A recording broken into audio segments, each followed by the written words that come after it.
I want to say something about age gaps in the generations. Let's say I'm in the center between the grandparents and the kids, and I'm the parent.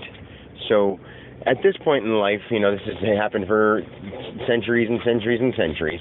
But at this point in life, the elderly, especially with this new modern generation of technology, I'm sure it seemed that way each decade back then for the changes, but everyone knows that the changes that we're having now are like super huge breakthroughs in technology.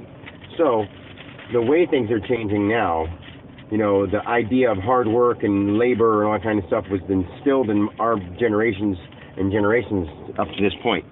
And now, say people like my parents, like someone their age, they believe in hard work and old-fashioned. That's fine. I'm a hard-working person. I have nothing wrong with that either.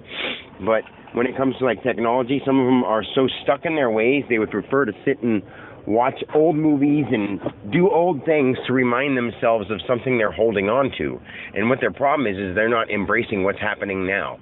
It's okay to remember that stuff, and do remember that stuff, and take your time to do that stuff, but also take time to learn what else is going on new. And it's the same way, the opposite way around.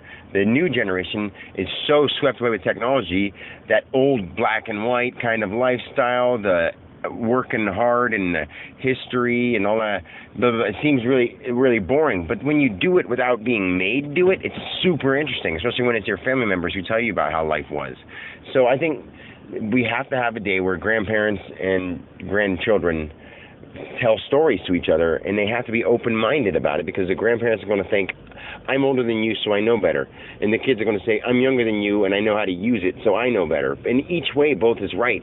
The problem is we're not looking at the fact that every person has their own experiences, and you can learn from a 2-year-old. It doesn't matter. No one's more intelligent than somebody else, and maybe in measurable ways, but in ways, like, I'm not trying to use the word intelligent, but everyone has something that you can take from their experience. So, and I don't mean take as in like in a greedy way. I mean like, learn from, have a lesson learned. Oops.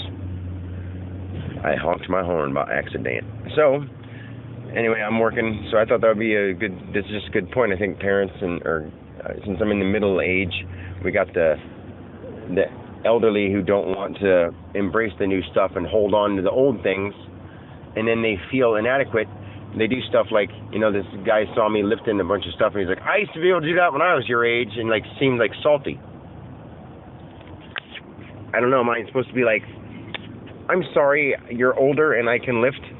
I don't know what you want me to say. Like, people make you feel bad for stuff that you're just doing it. That's envy, that's jealousy. And at the same time, I understand why, but they just have to realize that they let themselves go. If you got hurt, and then after you got hurt, you relaxed and you got out of shape and whatever, like, there was a point in time where you were hurt, yeah, but when you started feeling better, you should have tried to get back in shape and stay in shape. I guarantee I will be in shape at 70, 80 years old.